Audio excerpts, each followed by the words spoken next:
कांग्रेस प्रवक्ता अंशु अवस्थी ने कहा कि इंडिया गठबंधन की पहली बैठक में ये तय कर दिया गया था कि हमारा उद्देश्य देश के संविधान और आम आदमी के अधिकारों को बचाना है, क्योंकि इन 9 सालों में बीजेपी की जनविरोधी नीतियों की वजह से बेरोजगारी चरम पर है, महंगाई दिन पर दिन बढ़ती जा रही है।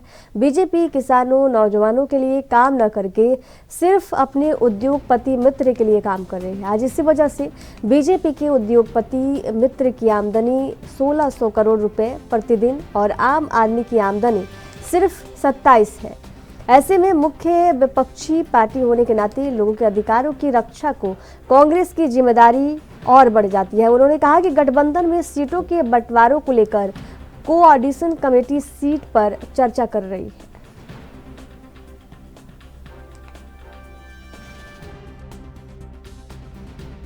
पहले ही गठबंधन की जो बैठक हुई थी उसमें हमने ये स्पष्ट किया था कि हमारा उद्देश्य इस देश के संविधान को बचाना है, आम आदमी के अधिकारों को बचाना है, क्योंकि भारतीय जनता पार्टी दिन पर दिन तानाशाही बढ़ाती जा रही, विपक्ष की आवाज को कमजोर कर रही, लोगों की आवाज को दबाया जा रहा है।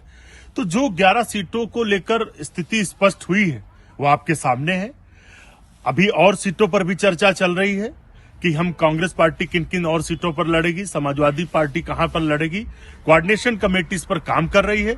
जैसे ही स्थिति स्पष्ट होगी हम आपको सूचित करेंगे, क्योंकि भारतीय जनता पार्टी सिर्फ और सिर्फ अगर काम कर रही है तो अपने उद्योगपति मित्रों के लिए। आज इसी वजह से देश के आम आदमी की आमदनी 27 रुपए है, एक उद्योगपति मित्र की आमदनी 1600 करोड़ रुपए रोज है। तो हमारी जिम्मेदारी कांग्रेस की एक विपक्ष की मुख्य पार्टी के नाते और बढ़ जाती है। तो हम इस समय सीटों से ज्यादा ये चिंतन कर रहे हैं कैसे देश के संविधान को बचाया जाए, लोगों के अधिकारों को बचाया जाए। 11 सीटों के अलावा और भी चर्चा चल रही, जैसे स्थिति स्पष्ट होगी हम आपको सार्वजनिक रूप से सूचित